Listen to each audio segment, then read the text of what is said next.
Tonight, we'll discuss the constitutional, legal, and human rights implications of unauthorized troop deployments and militarized enforcement, and we'll share strategies for resistance and accountability.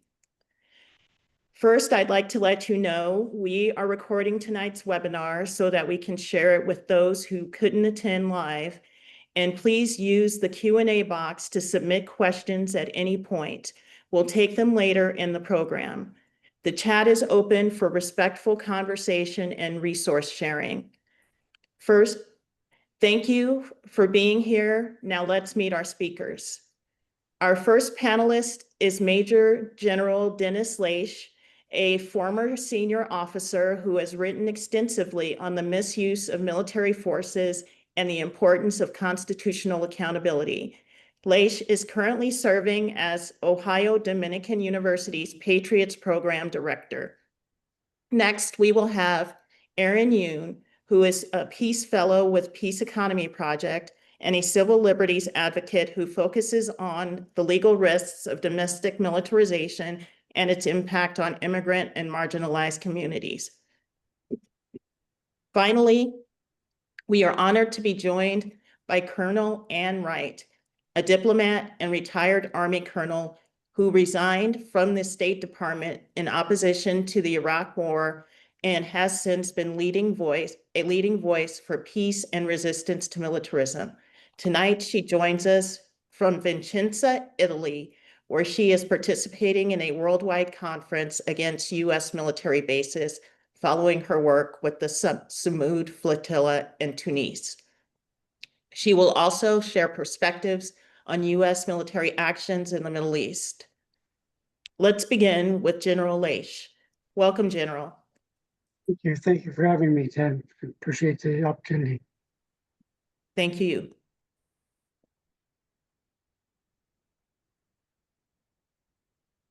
Would you like to say a few words? Yes, I've followed this issue of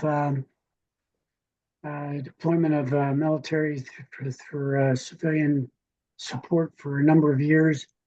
During my active service, I was a military policeman and commanded a military police brigade. Posse Comitatus was a big part of our vernacular there. We saw the limits of the military's participation in civil affairs. I live in Ohio now, and if you're not familiar with it, I'm old enough to remember when we had a disaster in Ohio with Kent State. And I think that I've said a number of times that I'm concerned fascist tendencies of this administration make the military vulnerable to this sort of abuse. So with that, I'll pass it on. Thank you, General. Now we will hear from Erin Yoon, our Peace Economy Project Fellow. Hi, everyone. I'm going to share my screen. I have a little bit of a presentation. Can you guys see that? Okay, perfect. So what I want to focus on is the legal framework and the civil liberties at risk posed by border militarization. And before I dive in, I wanted to thank Katerina for setting up this webinar, and thank you all for joining this conversation.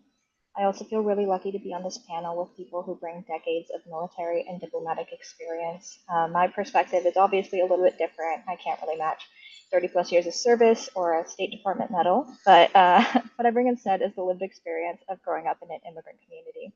So I grew up in San Diego as the daughter of two immigrants. I've grown up with a ton of immigrant friends, and I'm currently studying at USC, where ICE raids and militarized policing affect the daily lives of people in my community. Most of my work outside of school has been with nonprofits, supporting them through strategic communications or policy research. So I bring a mix of like a youth perspective and community experience into these larger policy conversations. So with that in mind, I wanted to quickly walk through like the legal framework. So there's two main laws that are supposed to govern when the military can be used inside of the states. So the first is the Posse Comitatus Act, and it's just like one sentence long that states that the military can't be used for domestic law enforcement. And this is meant to uphold the principle that civilian law enforcement shouldn't be handled or should be handled by civilian authorities who are specifically trained to uphold domestic law, and not by soldiers who are trained for combat situations. Unfortunately, the writing of this makes the law full of loopholes, and the biggest example of that is the Insurrection Act. And this gives the president the authority to deploy federal troops if there's rebellion, domestic violence, or if states can't protect constitutional rights. However, this law is pretty vague and it doesn't define terms like what is an insurrection or rebellion or domestic violence. So through this legislation, presidents have a lot of discretion in defining what counts as a crisis.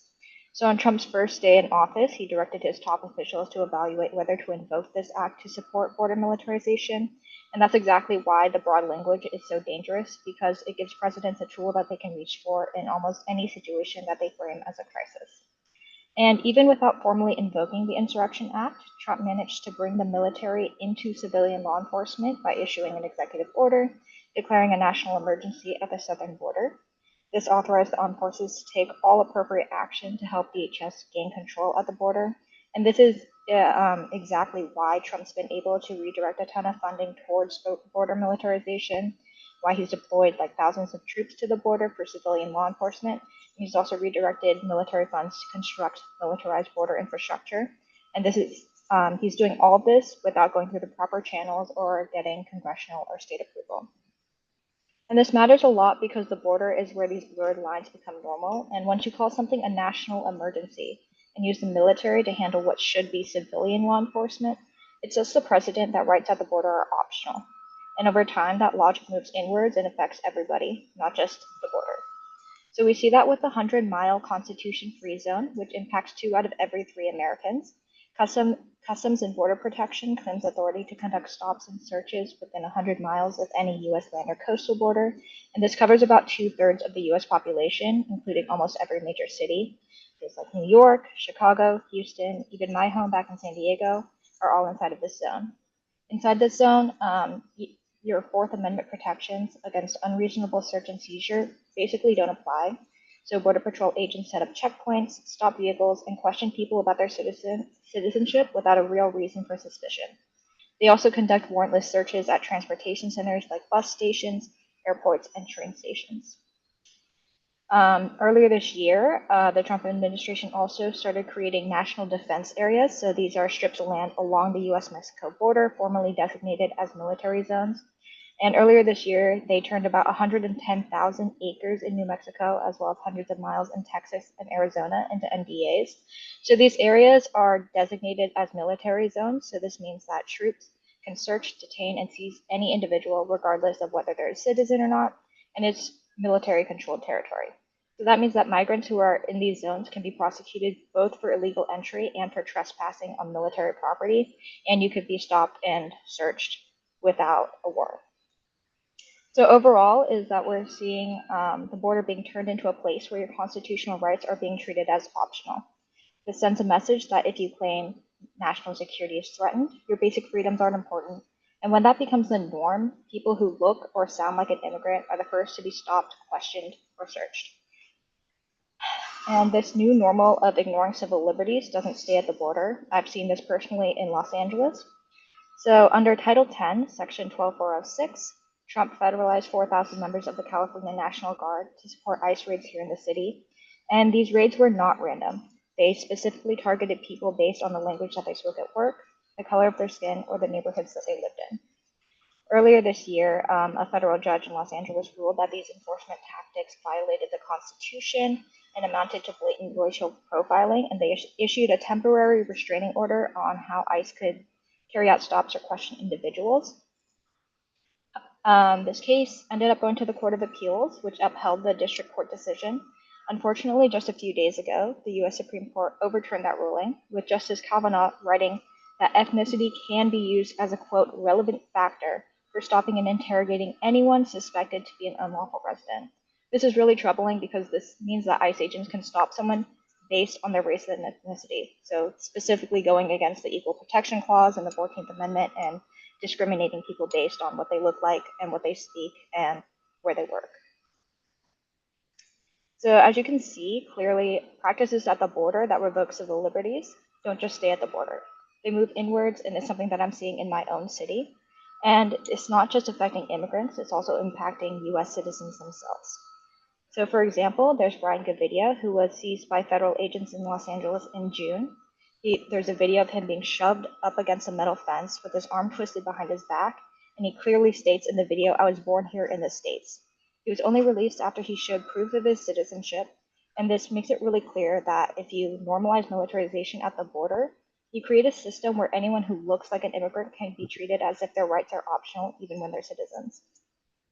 And once somebody is pulled into the system, what happens next is not a fair hearing, which you should get. It's a fast track straight out of the country.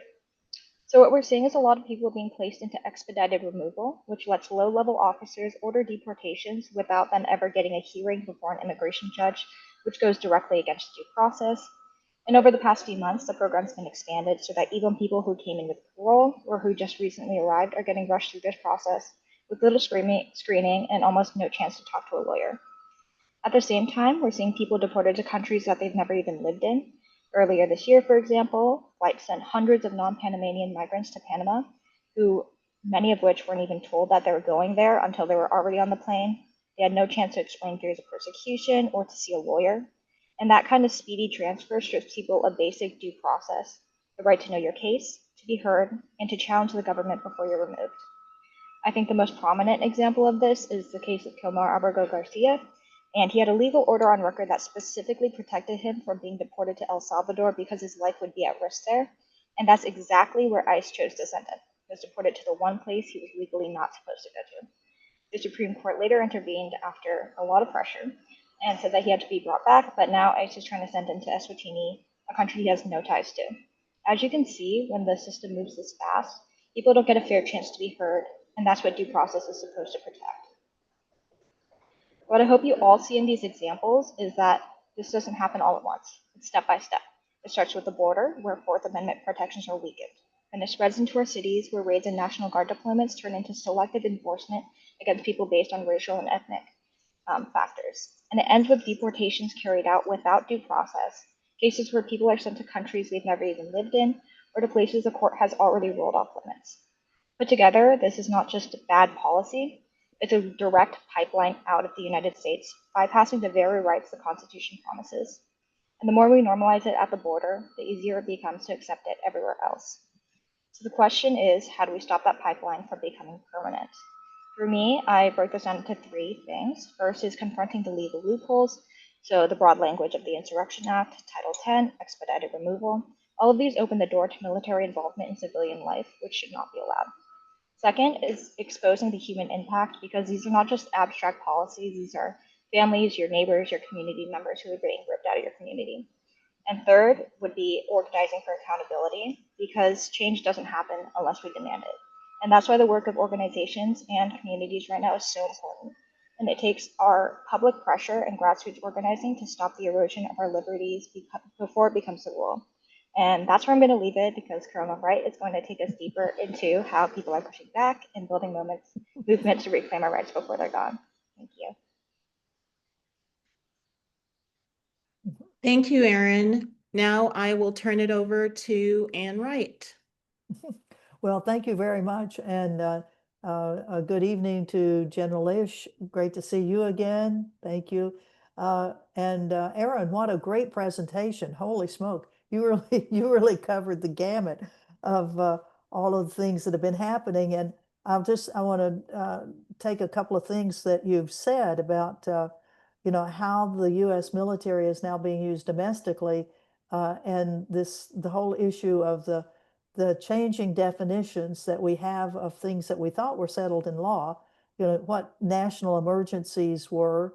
All of a sudden, we have new national emergencies, and we're just seeing things like, the shooting up of a ship or a little boat that had 11 people on it, and supposedly it's drug runners, and that's the national emergency that now we're using the military to go after that. We've got, let's see, what else? It's the different threats to national emergencies, and then threats to national security. So we're just seeing a whole lot of different interpretations of our law. And I think part of it is that the president, President Trump, has made sure that in his administration, he does not have anybody that's going to question him. And whereas in his first administration, he had a lot of senior military. I mean, it was not a politicized military at that time, and senior military officials, officers, and civilian appointed Department of Defense officials would refuse to go along with some of the things that he wanted to do. Whereas now he's appointed people that are nothing but yes men, and we're seeing that we are really in a very difficult time, a difficult legal time where it's taking going to court on so many of these issues. And it's not just the Department of Defense that's really been politicized. We look at other cabinet positions, and I go into this because it is so important historically, where we have, in general terms, we've had an apolitical look at these issues. And we've had people that have worked in government before and have been willing to speak up when they think any president or any administration is going down the wrong line and going in areas that are not legal. And yet right now, we don't have those breaks that are coming from senior officials of the administration. And therefore, we're really in a predicament, as Erin has pointed out, on so many of these areas. It's not just well, the use of the military and National Guard in particular now going into our streets for crime. The national emergency now is the crime in our city streets, and so we have thousands of National Guard men and women from all over the country that are being activated to stand on street corners and watch out for common criminals. And that I say that, and it's kind of disparagingly, because I've been in Washington, D.C. When the National Guard arrived, and I've talked to a lot of these young men and women about how they got here from West Virginia, or how they got up here from doing their annual training down in the swamps of South Carolina. And these kids have said, well, all of a sudden we were on a bus and off we went, and we don't really know what we're supposed to do. We're standing here in front of Union Station, and in case there's a criminal act, I guess we chase them down. And it's it's crazy sort of stuff that these young men and women have not been trained for. As the general mentioned, I mean, these are not the duties of our military. They're civilian law enforcement duties, which, for example, around Union Station, there are 4 different law enforcement groups. And I talked to each one of them just to say, what do you think about all these National Guard people being here? And they all rolled their eyes and said, well, I guess that's just the way it is. The one group of people that did speak back were the Capitol Hill Police, where the National Guard has not been sent up to Capitol Hill.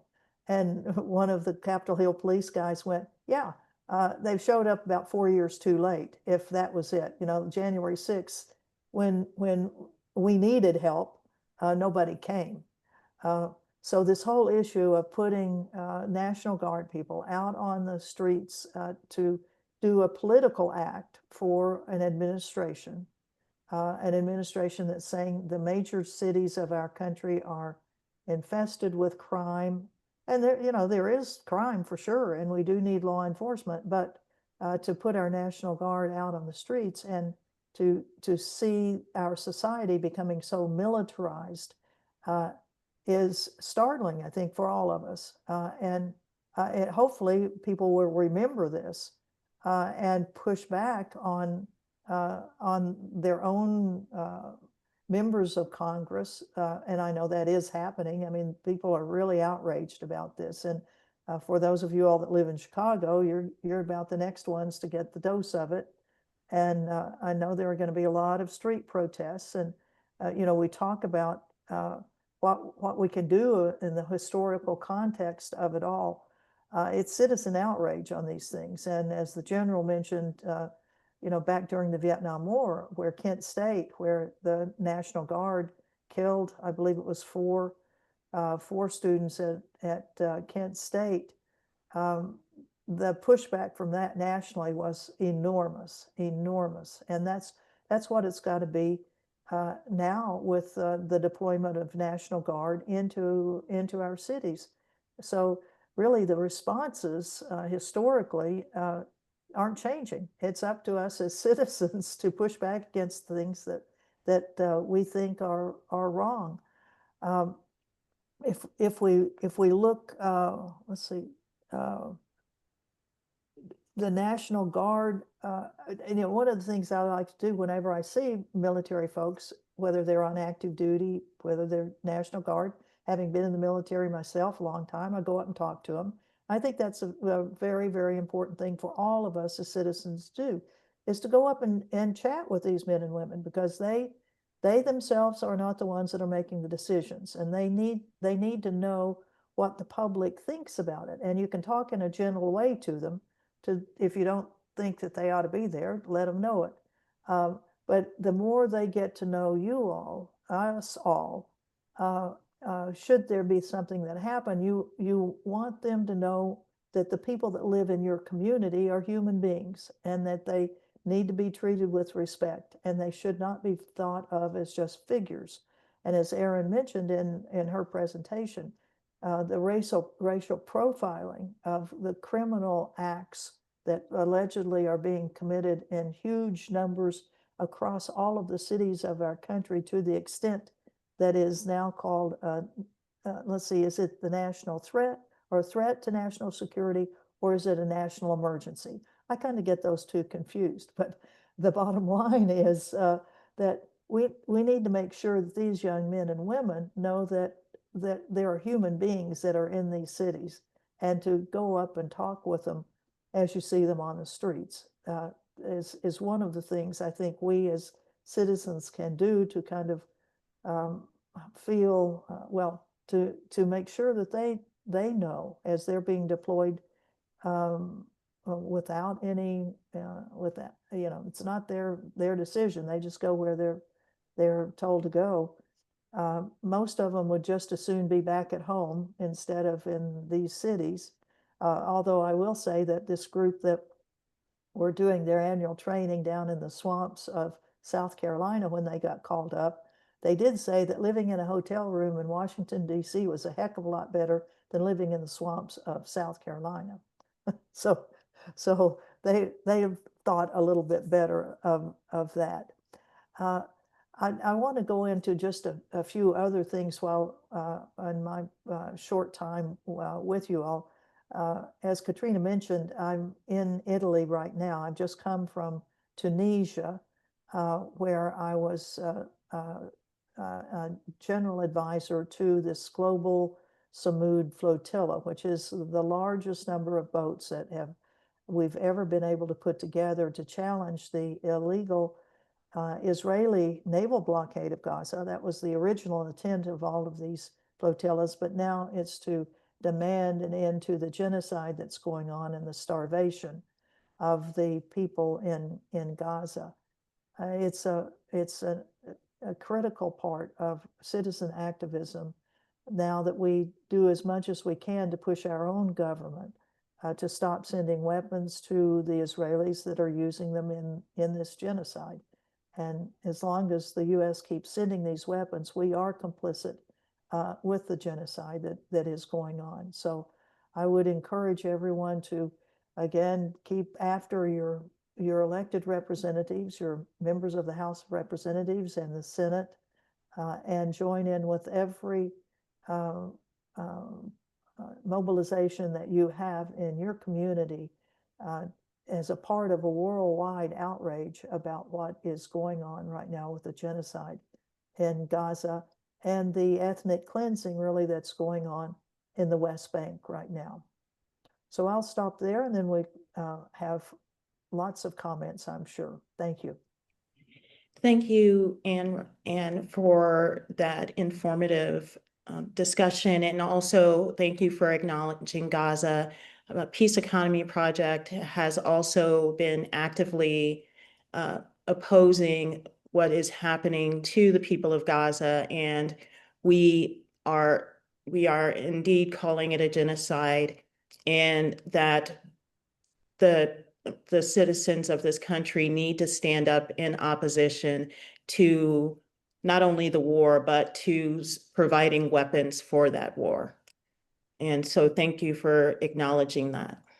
And we will go on to discuss what we're here for, which is ending the illegal deployment of military in our communities.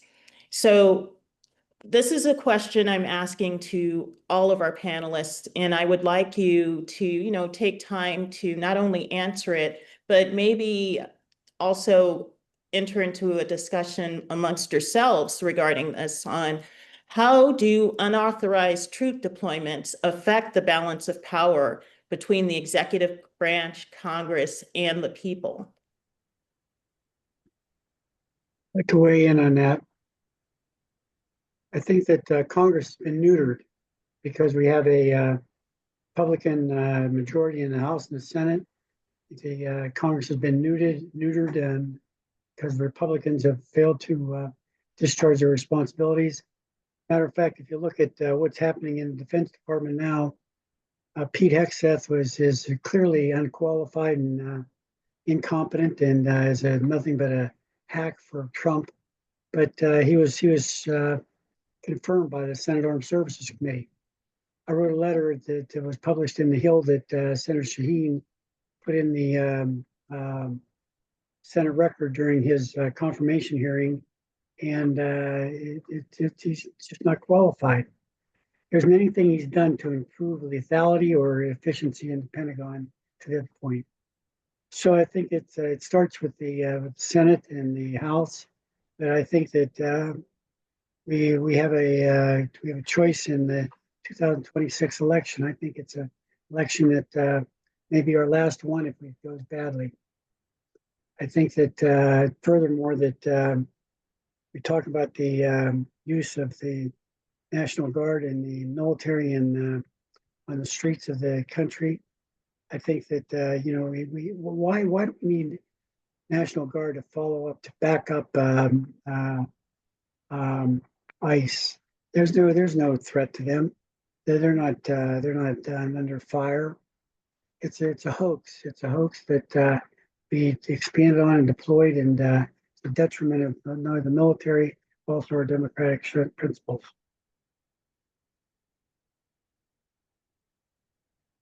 Well, I would echo the general totally on all of those points. I think we're being led by a bunch of very unqualified persons who've been appointed for their yes men and yes women attitude toward the president.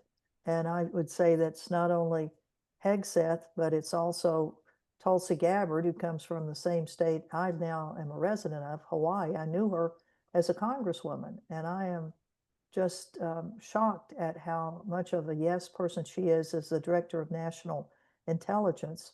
And then the fellow that we have as the director of the FBI is just, I mean, we have a lot of very unqualified people that are rubber stamping anything that the people behind the scene are really pushing, to include Stephen Miller as now the deputy White House chief of staff, who is part of the Project 2025. And when you read that document of the things that they've been planning out for the last 4 years, that if they got back in power, here is the list of the things that they're going to do. And it didn't matter if they were unconstitutional or not.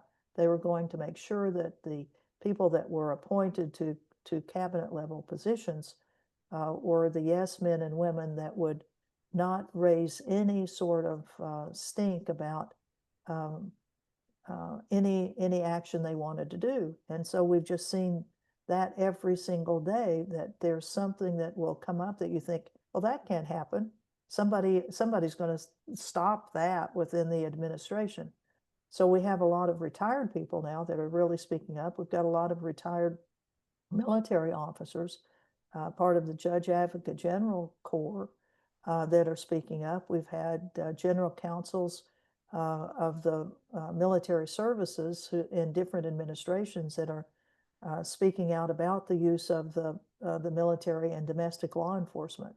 So there are a lot of people that have tons of experience, as the general does, as having been a brigade, a military police brigade battalion leader, officer, who that battalion would have been called up on active duty if it was something like Little Rock in the 1950s. But so there's there are a lot of people that have lots of experience that are saying this is just totally wrong, but it's not stopping everything. And the numbers of federal judges that got appointed during Trump's first term that are rubber stamping what he wants has really meant that our judicial system has not put the brakes on things that normally apolitical judges would have put a stop to.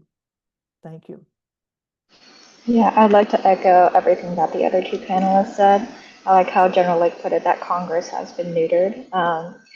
And it really violates like the separation of powers. There's a reason that we have legislative representatives that are more localized, who actually represent what the people want, versus like one president. And it's just essentially wrong that one person can decide the entire course of policy for the entire country, especially when he surrounds himself with yes men. The cabinet just becomes an echo chamber, and they're just enabling him to continue escalating rather than advising him.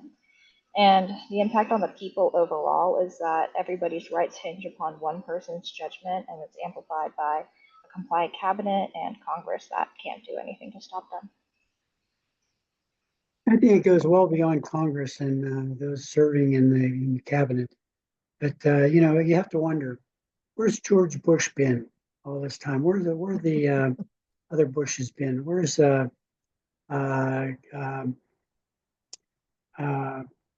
Bob Gates? Where's Leon Panetta? Where are these people to speak up?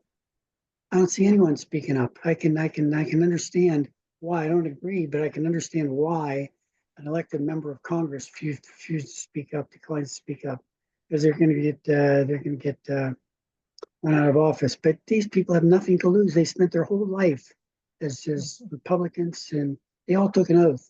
They said, well, I swear that I will support and defend the Constitution against all enemies, foreign and domestic.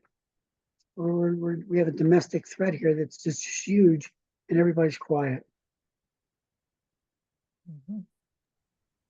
And I think that's the most damning part of this whole situation, is that we have people who aren't speaking up when they should be speaking up.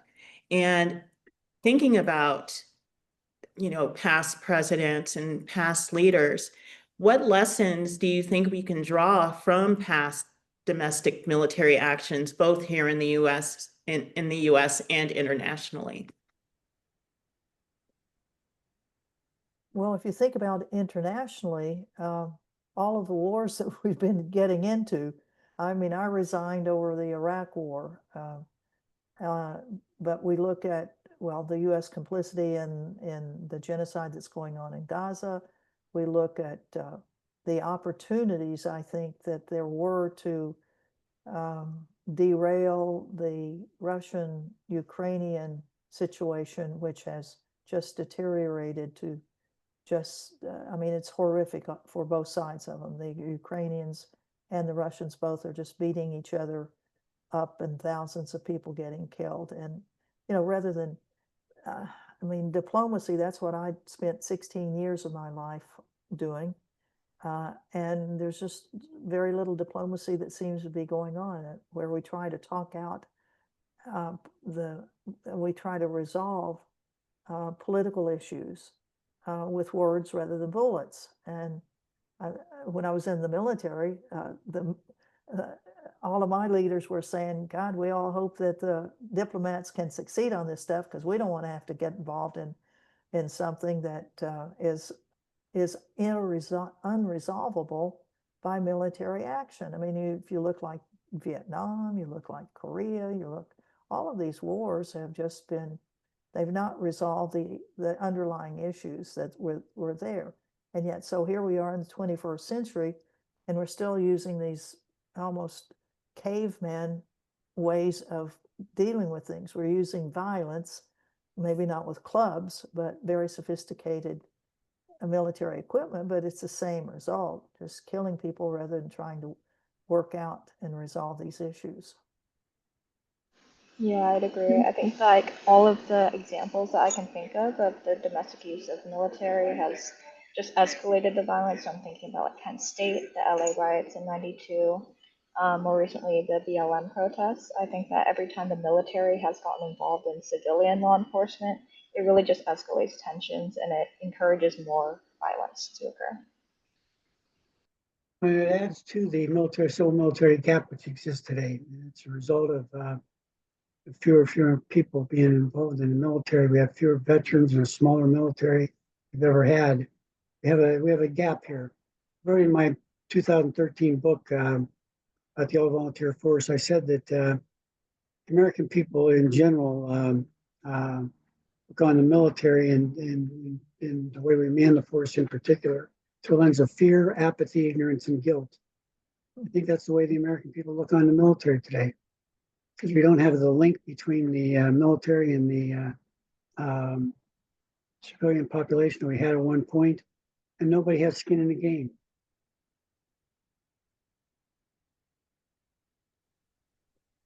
Thank Bring up one you. other. Oh, go ahead. Sorry. I just bring up one other thing. That there's a 2016 book that came out that I think is relevant here. It's titled "How Everything Became War and Military Became Everything" by Rosa Brooks. It talks about the evolution of the military being a go-to that every administration has used, and now we have a pseudo-fascist, neo-fascist administration that's accelerating this. But the military is a convenient thing to use because we take orders. Mm-hmm. Well, and the general mentioned skin in the game, and that skin is it can be, it's used both ways. Skin in the game that you are concerned about how the military is being used, and particularly skin in the game if it's your young son or daughter that's into it, and it may make parents and friends a little more active in terms of challenging whatever administration it is in their determination to use the military to resolve issues around the world. So I agree that the more skin in the game, the more the parents and the friends will have to really analyze what the decisions are of all these administrations and putting these young men and women into situations where either they get killed or they have the rest of their lifetime dealing with the psychological problems of being in combat. We spent 20 years in Afghanistan for no reason. No reason at all. We had mission accomplished in 6 months. I asked our audience often when I spoke, and I'd ask if we had a draft and every young person was subject to military service, how long we have stayed. We had a war tax where every quarter, every American citizen received a bill for their share of the cost of the war. How long we have stayed? Most people say not more than 2 or 3 years. It's too easy to go to war today and stay there. Mm-hmm. That is a very true and very strong point. Peru, do you have a question for our panelists? Yes. So would like to ask about operational and military perspectives, since you have been part of the military earlier. So do you see what risks do unauthorized or loosely justified domestic deployments opposed to the integrity of the armed forces themselves. For example, how might repeated involvement in civilian law enforcement contribute to the mission creep, or where the military is increasingly drawn into roles outside their intended scope? How do you see those? I mean, do you see any risk to those integrity to the armed forces themselves? To the armed force themselves, but I think it's risk threats to democracy as we know it. I think the military will do what it's told to do. I see no reason to believe. I mean, we've seen a number of firings at senior levels in the military. I haven't seen anyone resign out of protest. When I see people resign out of protest, general and flag officers resign in protest of what's going on, then I'll believe that we have something worthwhile. But as it stands now, no one's standing up, no one at all. Mhm. Well, and I'll just add a little word on this. It seems the mantra of this administration is anybody that's had anything to do with diversity, equity, and Yeah. inclusiveness, DEI, that has been a target that if you've had anything to do with it, you're out. And so I, as a woman who spent 29 years of my life in both on active duty and in the reserves, it was particularly offensive to me that some of the very first things that Pete Hegseth did was fire the senior women who not because of senior women who had done every single thing you have to do to get promoted up to 4-star rank, and finally had been appointed to the most senior positions in their services, whether it was the chief of naval operations for the Navy, the commandant of the Coast Guard. We finally had women that were in those positions, and they were the first ones to get axed. And if you start looking at all of the others that have been thrown out because they had something to do, even men who supported the fact that it was a policy of the U.S. military that we did have programs that made our forces more diverse, more equitable, and more inclusive. You would have thought those, I mean, we all thought those were kind of pretty good principles until this gang came in and started just slashing and burning anybody that's had anything to do with them. So that I think has sent a chill through the whole military about what they, everybody's job is on the line. And as the general said, there have been very few resignations in the State Department. We've had, in the federal government, we've only had 14 resignations over the U.S. complicity and the genocide of Gaza. There have been some other resignations from other agencies. And then, of course, we have hundreds of thousands of people that have been sacked from their federal jobs because of this DOGE thing of throwing out very important elements of our government in the name of saving money, except that it doesn't seem to matter how much money we spend on activating all the National Guard to go over and stand on street corners and look for common criminals. But it was very important that we do away with the U.S. Agency for International Development, the soft power of the United States. It was okay to go ahead and sack all the scientists in the Centers for Disease Control and sack the scientists in NASA. So, there's this whole thing. We've got some opportunities coming up in 2026 and then 2028 that we must take advantage of. We've got to look at what is happening to our country. And if you believe we need to go in a different direction, we've got to make sure that we work hard to get it going in that direction. I think another point on that is that you have the people being fired at the high levels. But, when you look at it and say, well, who's coming in? who's attracted to the military that we're presenting today that's non-DEI, I think it's a lot of marginally qualified people. I mean, we've reduced standards almost every branch. We have a situation now where we have a prep school for enlistment in the Army down at Fort Jackson, where 25% of the Army is coming from that pool. And these are people who are overweight and can't pass the APFT or the APFT or the ASVAB, but we're spending 6 weeks with them and get them in shape to come into the Army. We're going to be years recovering. The other thing is that nobody's talking about today is the fact that there are a lot of people being let go by the government, a lot of them in the intelligence arena.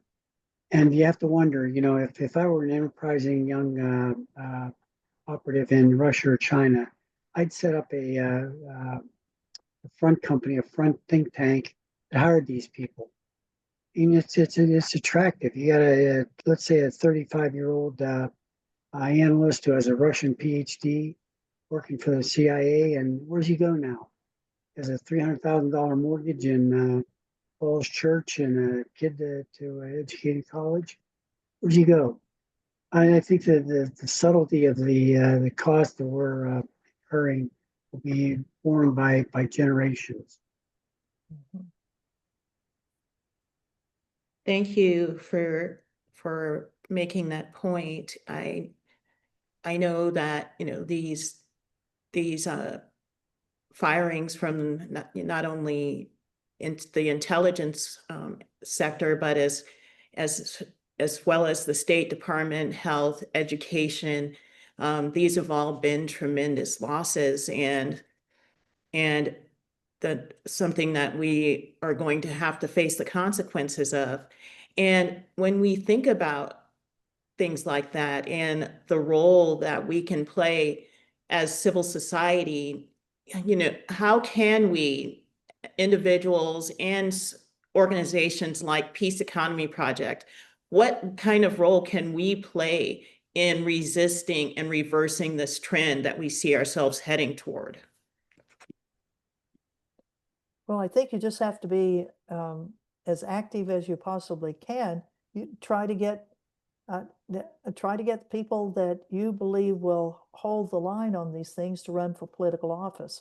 I mean, I don't want to run for political office. I don't want to be a part of it actually, but we've got to get the right people in there to kind of turn this thing around, and finding young people who are willing to give it a try and really support them is one way. And then for the old codgers that are in the Congress right now, going after them. I work a lot with Code Pink Women for Peace, and I'm in the Congress when I'm in the U.S. I've spent a lot of time in Washington tracking down some of these yahoos and, you know, really challenging them on what their views are, and calling them out on these outrageous things that they're doing. And that's being done, of course, in the home states where they come from, for their state level offices. Lots and lots of organizations are going directly to those offices and really letting their thoughts be known by the staff and by the principal person themselves, and going to the town hall meetings, if they even dare to have town hall meetings anymore. They're getting many of them are getting a pretty good taste of what the nation feels at those town hall meetings, and they don't like it. Yeah, I'd agree. I think that if you want to take action non-violently or go with like the rule of law, that you can always document and share. Just use your voice. So reporting abuses and spreading stories, I think focusing on the human impact as well. I think it's easy to feel a bit removed from the situation when you just say like, oh, ICE raids are happening, but it's individual families, individuals themselves who are being affected and impacted. There's definitely somebody that you know who's been impacted, and just sharing these stories and helping people understand the human connection is really important, and banding together. There's always like peaceful protests and just getting connected to local community organizations. You can donate, volunteer, or also just like call and email your representatives as well. Yeah, another thing is that we need to be candid about what's going on. Be not inclined to sugarcoat or whatever. I often use the term fascism. Fascism is a distinct possibility. That's where we're headed, as far as I'm concerned. And if we don't use the right terms, if we don't be as candid as possible, it's easy to sugarcoat this thing and say, well, it's not too bad, and we'll get a handle on it and all that. It's a crisis right now, and we need to be candid, and we need to be forthright, and we need to be courageous in speaking out. One of the things we talk about in the Eisenhower Media Network is speaking truth to power. We have to do it. We have to be courageous and fact-based in how we deal with it. That is true.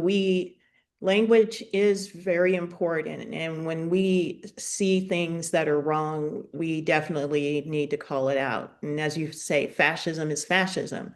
Genocide is genocide. Illegal is illegal. Wrong is wrong.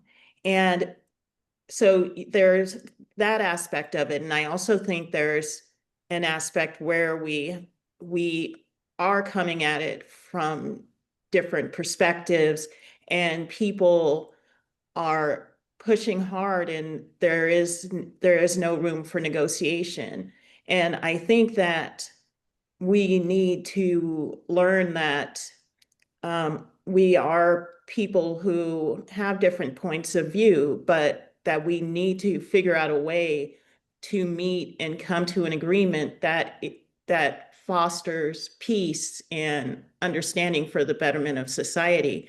Because right now, I think there's a small group of people who are just rolling around like pigs in slop, just taking in all the goodness and leaving very little for the rest of the world. And from that, I will go to our fellow Rochelle Kahn, who has been diligently monitoring the chat and the Q&A to pose questions for you. Rochelle? Thank you, Katrina. So our first question for the panelists comes from Jenny Telfer.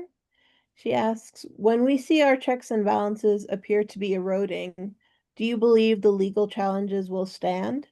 What ways do you suggest average citizens can non-violently resist illegal military actions by the administration while also upholding the rule of law? And what should be an informed citizen's role at this time? Well, you can certainly challenge all these things nonviolently. I mean, some of the court actions that have happened, I don't agree with at all. I mean, I'm horrified at some of them. I think challenging, once if you're a lawyer, to continue to challenge on up the line. And we do have a lot of organizations that do that. Center for Constitutional Rights is one of them, ACLU.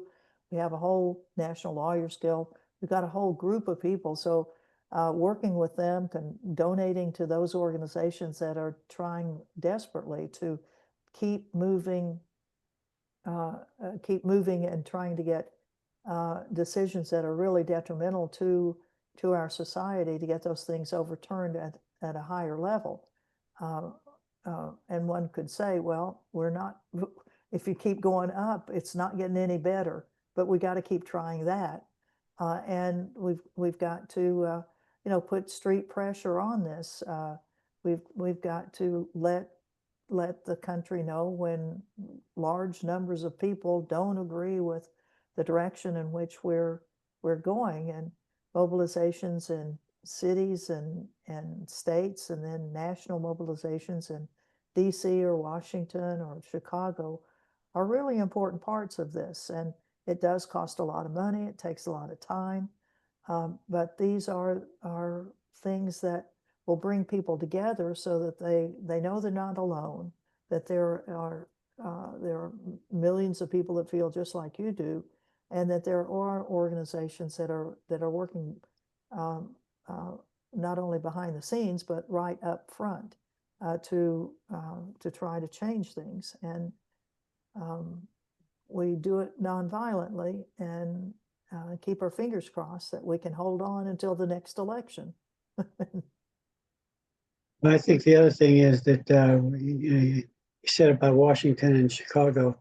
Almost every community has in the United States, at least in purple or blue districts, has had demonstrations, and many red districts. I think people need to get off their ass and get out there and be part of this. The other thing is you can write a letter to the editor.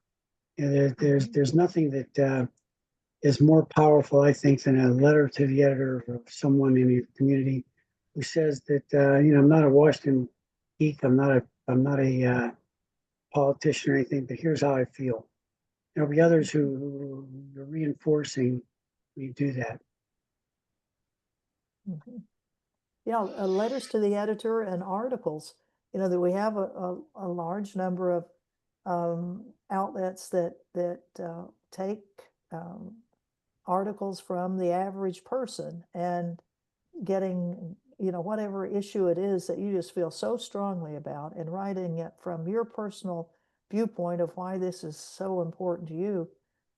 It's surprising how many of these things can get published, and it gives other people who read in that particular online outlet, gives them some hope. They're not alone. So, and it's a release valve for you too, to write something, get it off your chest, and get it out there, and see how many people agree with you or how many people don't. But at least you've done what you think you ought to do. And I'm sorry, I know I'm not on the panel, but I'd like to add that supporting organizations like Peace Economy Project is really important, because we do a lot of work behind the scenes. We meet with legislators, we write them, we call them, and sometimes they will ask, how many supporters do you have? Mhm. And so if you are not signed up as a supporter of Peace Economy Project, that is one small thing you can do, is to be a supporter by signing up for our mailing list, so that we could say that we have this many people behind us who support what we're here advocating for. Anyway, on to Erin. Okay, and going back to your first question about do you believe the legal challenges will stand? So with the ICE raids in Los Angeles, the local district court judge did issue a temporary restraining order, and that held from June until a few days ago. So there are things that the courts are doing that are helping, but the issue is that the courts do tend to move rather slow, and also, as we see, like when it goes all the way up to the Supreme Court, the makeup right now of the justices is a bit skewed or biased. So I think that also going to the court of public opinion, which moves a lot faster than our courts. So just teaching everybody in the community about the importance of this issue. Information is really power, and just mobilizing, like grassroots organizing, echoing what everybody else has said too. Thank you.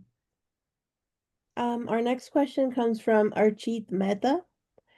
He prefaces it by saying, it's a pleasure to hear from Ann Wright again. We've had the chance to meet several times in DC. My question is for both of you as veterans and longtime advocates, but Erin, please feel free to chime in if you have insights. Given your experience, how essential is collective labor mobilization to making the promise of never again a reality? Based on your advocacy, do you believe that prolonged economic shutdowns, strikes, boycotts, or halting the economy are truly effective tools to end genocide and war? Is there a particular moment in history that gives you hope, or conversely makes you wonder why we have been able to mobilize mass action such as during the Vietnam War, but have struggled to do the same to stop atrocities today? Well, good question, Archit. Thank you. Yeah, I think we have had major mobilizations. We've alerted both the Biden administration and the Trump administration by numbers of people that have hit the streets in mobilizations, that a huge number of people in the United States, and I think the polls now show it's well over 60% of the American people say we should not be sending any more weapons to Israel, that this genocide has to stop. Things like labor boycotts or boycotts, labor strikes are effective if you can get the labor unions to do it. We've in Italy, I am in Italy right now, in Genoa, the port labor unions that control all the docks and everything are saying they're not going to ship anything else to Israel. They're just not going to do it. So it'll be interesting to see how that affects the weapon supply, because Italy is like number 3 in providing weapons to Israel. I think Spain has now said that they're going to put sanctions on Israel for the genocide that's going on. So this should have started 2 years ago, and it would have saved hopefully tens of thousands of lives that we know of, the 64,000 that have been killed in Gaza, and hundreds of thousands that are probably missing under the rubble. It's a little, well, it's never too late. We've got to try to save the remaining people, but it's a huge, difficult task. And the Palestine Youth Movement last year started a program of going after the Maersk shipping line, which is one of the largest shipping lines in the world, Maersk, Maersk. And they have felt a bit of the pressure of the international community on them for not, and trying to get them to stop moving war materials to Israel. So there are things that labor, we as general citizens, the average citizen can do in mobilizations, and the boycott list of things of not to buy that are supporting the state of Israel in its genocide of Gaza is a long list. So there are things that you can do every single day by not buying products that help support a genocide. Thank you. General Laich, Erin, anything to add? Well, I just say that I question the use of sanctions and boycotts and all that. I think that they're marginally effective, but they have an unintended consequence oftentimes on the economy, and oftentimes the people who are least able to, or least deserving of the sacrifices that are generated out of it, the ones that make the sacrifice. So I think that we need to be careful about the use of sanctions and boycotts and that sort of thing. But going back to the Vietnam War, I think that one of the things that distinguishes those protests from those today is they had people had skin in the game. I know when I was a college senior, I was in ROTC, so I knew where I was going after graduation. But the people when we went to the lottery and everything, that was high stakes. But we don't have any skin in the game, so people don't care today. Very true. All right, well, those were the questions that we had from the audience. I don't know if Katrina or Peru, if you want to ask any more. Well, thank you, Rochelle, for helping us with that. Before we close, I would like to invite the panelists to share a brief final reflection or call to action.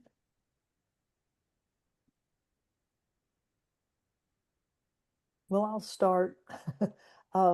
Well, a call to action is to, hit the streets. When there's a mobilization, go to your congressional office locally. And if you've got any time to come up to Washington, come and join us as we walk through the halls of Congress every single day, going to offices to challenge the votes that congressmen and women are making that we feel are detrimental to our own society.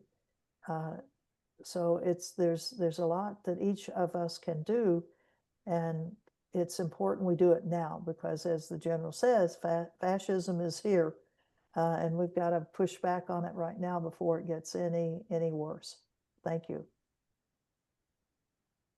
Yeah, I'd like to echo that, especially focusing on the grassroots organization. It's more important than ever to take action in your own communities, even if your action seems small. Collectively, that's how we, create change together. And our rights are not a given. We can't take them as a given. It's something that we have to continually fight for over and over. So I think, yeah, just focusing on taking action right now.